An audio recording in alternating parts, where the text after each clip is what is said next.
ಪಾರ್ವತಿ ಯಾಕಕ್ಕ ನನ್ನ ಜೊತೆ ಮಾತಾಡುತ್ತಿದ್ದ ಅಕ್ಕ ನಾನು ಏನಂತ ಅನ್ಯಾಯ ಮಾಡಿದ್ದೆ ಅಂತ ನನ್ನ ಕೊಲೆ ಮಾಡಿಸ್ತಿದ್ದ ಹೇಳಕ್ಕ ಹೇಳು ನಾನು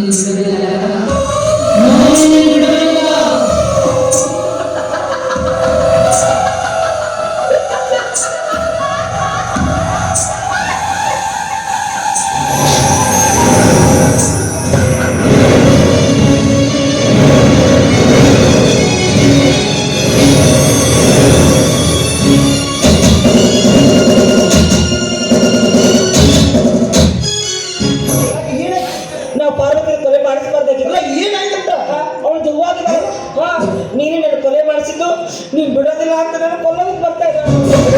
ನಾವು ಪಾರ್ವತಿಯನ್ನು ಕೊಲ್ಲಿಸಬಾರ್ದಿತ್ತು. ಯಾಕಂದ್ರೆ ಜೀವದ ಮೇಲೆ ಆಸೆ ಇಟ್ಟವರು ದೌವಾಗ ಮಾತಾಡಲಿಲ್ಲ. ಅಷ್ಟೇ ಅಲ್ಲದೆ ಆ ಧರ್ಮಪ್ಪನ ಕೊಲೆ ಪ್ರಕರಣ ಶಿವಕಾಂತ್ ಕೂಡ ತನಿಖೆ ಮಾಡ್ತಾ ಇದ್ದಾರೆ. ಒಂದು ವೇಳೆ ನಾನೇ ಕೊಡಿದರು ಅಂತ ಗೊತ್ತಾದ್ರೆ ನನಗೆ ಜೈಲುವಾಸ ತಪ್ಪಿದ್ದಲ್ಲ. ಆದಷ್ಟು ಬೇಗ ಆ ಶಿವಕಾಂತ್ ಗೌಡನನ್ನ ನಾನು ಕೊಲೆ ಮಾಡಲೇಬೇಕು, ಕೊಲೆ ಮಾಡಲೇಬೇಕು.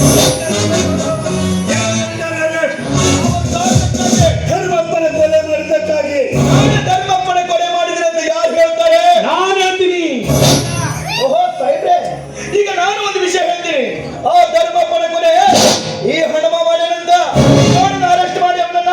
ಅಲ್ಲ, ನಿಮ್ಮ ಹತ್ರ ಏನ್ ಸಾಕ್ಷಿ ಇದೆ ಅಂತ? ಸಾಕ್ಷಿ ನೀನು ನಿನ್ನ ಹೆಂಡತಿ ಮಾತಾಡಿದ್ದೇನ ಈ ಮೊಬೈಲ್ ನಲ್ಲಿ ರೆಕಾರ್ಡಿಂಗ್ ಆಗಿದೆ.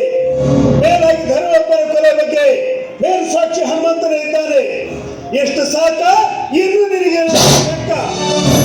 ಗೌಡ್ರ ಇನ್ನೊಂದು ವಿಷಯ, ಭಾರತಮ್ಮ ಸತ್ತಿಲ್ಲ. ನನ್ನ ಮನೆಯಲ್ಲ ಗಂಡಾಡ್ದಾಳ. ಉಂಡು ಮನೆಗೆ ಕಣ್ಣು ಹೋಗ್ತಿಲ್ಲ ನೀನು. ನಮ್ಮ ಅಣ್ಣ ಅಂತ ಹೇಳಿ ಬೇಡಿ ಹಾಕದೆ ಕರ್ಕೊಂಡು ಹೋಗ್ತಾ ಇದ್ದೀನಿ. ಅದು ನಿನ್ನ ಸ್ಥಳದಲ್ಲಿ ಬೇರೆ ಯಾರಾಗಿದ್ರೆ ಬೂಟುಗಾಲಿನಿಂದ ಎಳ್ಕೊಂಡು ಹೋಗ್ತಾ ಇದ್ದೆ.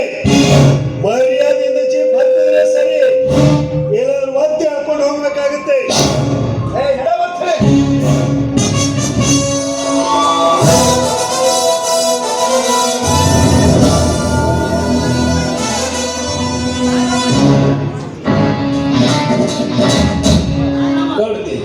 ಹೆಂಗಿದ್ದಿ ಹಂಗಾದಿ ಅದೇನಂತಾರಲ್ಲ, ಹಗಲಿಗಿತ್ತಿ ಹಬ್ಬ ಮಾಡಿದ್ರ ಮನೆಗಂಡು ಉಪವಾಸ ಅಂತ.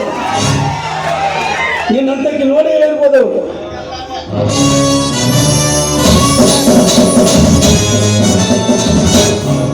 ಇವರೆಲ್ಲ ಸೇರಿಕೊಂಡು ಸಂಚು ಮಾಡಿ ನನ್ನ ಗಂಡ ಜೈಲು ಸೇರುವಾಗ ಮಾಡಿದಾರಲ್ಲ, ಅವ್ರನ್ನ ಹೊರ ತಂದು